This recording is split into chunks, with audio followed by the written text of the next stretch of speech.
Jamil Chad, todas as tardes entre nós aqui na Band News FM. Jamil, mais uma vez hoje falando a respeito de política internacional, da relação entre os países e do Brasil, que de novo procura talvez um espaço intermediário, nem muito lá, nem muito cá, evitou denunciar Putin no Conselho de Segurança da ONU, pede mais diálogo, busca mais diálogo e o Jamil explica essa história pra gente. Diga, Jamil, boa tarde.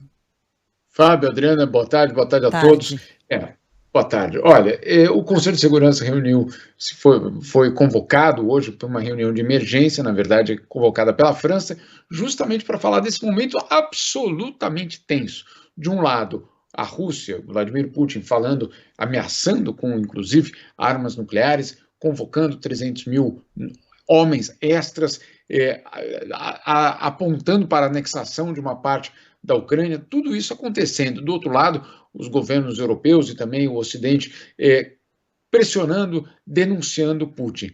E no meio dessa história, o Brasil, que faz parte do Conselho de Segurança como membro não permanente, o chanceler brasileiro Carlos França, que está em Nova York ainda, fez um discurso curto, mas que confirmou justamente essa situação, Fábio. Em primeiro lugar, ele não cita em nenhum momento do discurso a palavra Rússia. Ele não cita em nenhum momento do discurso a palavra Putin. Ele não fala em nenhum momento que houve uma invasão. Ele não fala em nenhum momento que uma guerra, basicamente, de agressão estava acontecendo. E, obviamente, não fala da ameaça nuclear declarada por Vladimir Putin nos últimos dias. E aí pede o quê? Pede diálogo, diz que condena todas as violações de direitos humanos, mas não diz por quem, apesar de vários dos relatórios já da ONU apontarem, sim, para o exército russo como autor, o suspeito, pelo menos, de cometer esses crimes, e o Brasil navegando nessa tentativa de não estar de um lado, mas também não irritar os russos. A gente já sabe, claro, o governo brasileiro tem uma relação até ainda bastante próxima com os russos. No caso, o Carlos França esteve com o Sergei Lavrov, o chanceler russo, se eu não me engano, ontem. O próprio presidente Bolsonaro mantém negociações com o governo russo, por exemplo, para importação de diesel, e, claro, tem a questão dos fertilizantes. Mas, claro, você imagina isso numa reunião extremamente tensa hoje, Fábio, e o Brasil não falar sequer a palavra Rússia, obviamente chamou a atenção. Lembrando que nessa reunião, que já era extremamente tensa, Sergei Lavrov, o chefe da diplomacia russa, ele abandonou a sala, fez o seu discurso e não quis sequer ouvir os discursos de americanos, europeus e de outros países. Essa é a situação do mundo e esse é o posicionamento do Brasil hoje. Agora, o posicionamento coincide com o que o presidente Bolsonaro disse na abertura da Assembleia. Foi exatamente pedir o diálogo e dizer que está à disposição de negociar e de ser um intermediário nessa busca pelo diálogo, mas sem condenar a guerra e sem condenar a invasão da Ucrânia. Exatamente. O que o chanceler fez hoje foi detalhar aquelas poucas frases que Jair Bolsonaro usou naquele discurso de 20 minutos, que apesar de ter 20 minutos, ele dedicou a parte de política externa apenas um momento limitado do discurso. Né? Grande parte do discurso foi justamente sobre política doméstica, sobre os seus feitos nos últimos 3 anos e meio, e não sobre política internacional, como fez a maioria dos outros governos pelo mundo. Então, o que hoje fez o chanceler brasileiro foi, na verdade, explicitar, detalhar o que o Brasil pensava sobre isso.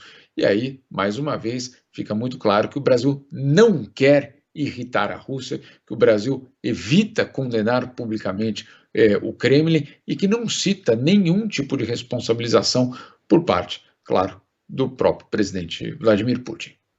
Tá certo, Jamil. Segue. Vamos só mais um tempinho, Jamil, com outro assunto que você tem importante hoje. Temos mais uns 2, 3 minutinhos. Pode ser também. Pode ser também.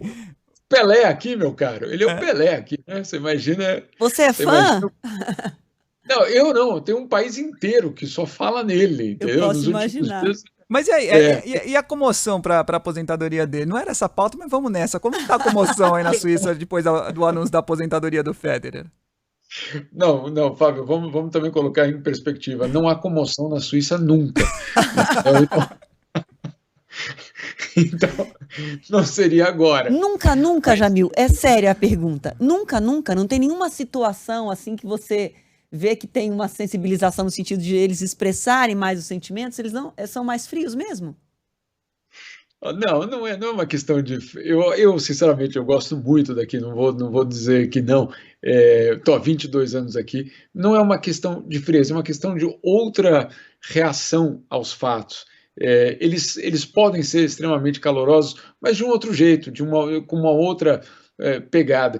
Mas não deixa de ter várias brincadeiras. Por exemplo, quando começou a pandemia e que veio aquela regra de 1,5 metro de distância entre as pessoas, a brincadeira aqui era, nossa, por que tanta intimidade? Né? Mas tem que chegar tão perto assim.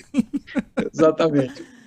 Não, mas olha, perdão por desviar do assunto. Imagina, foi maravilhoso. Mas Federer, obviamente, é um pilar, obviamente, da Suíça no mundo. Então, ele é o embaixador suíço, né, no mundo. Eu tive a oportunidade de entrevistá-lo uma vez e tem uma história muito impressionante dele, que ele era muito bom como moleque, né, mas não era um cara que trabalhava, que treinava. Ele não gostava de treinar. Ele achava que o talento dele era suficiente. E um dia, um técnico dele chegou e falou, olha, me perdoe, mas só com talento não vai dar certo. Você está no banco de reserva aqui do time da Suíça. E aí ele ficou tão mordido que ele falou, não, então vamos lá, então vamos treinar. E aí ele vira basicamente a chave, ele conta mesmo essa história, ele vira a chavinha e diz, bom, só talento não funciona, vou ter que trabalhar, trabalha muito, descobre que com o trabalho ele era o melhor do mundo, obviamente, e isso tem um ótimo resultado. Eu só achei uma pena a entrevista, porque no final eu perguntei se ele gostava do Guga, o Gustavo Kuerten, né? Se eles tinham uma boa relação, e ele falou, olha, não, infelizmente, um cara é legal, etc., me parece um rapaz legal, mas a gente não tem muito contato, porque ele não fala francês e eu não falo espanhol. Mas os dois falam inglês, né, gente? Não, mas ele achou que o Guga era... que no Brasil falávamos espanhol, ou que o Guga era argentino. Verdade. E você não falou pra ele, mas eu falo português, Lá no Brasil a gente fala português.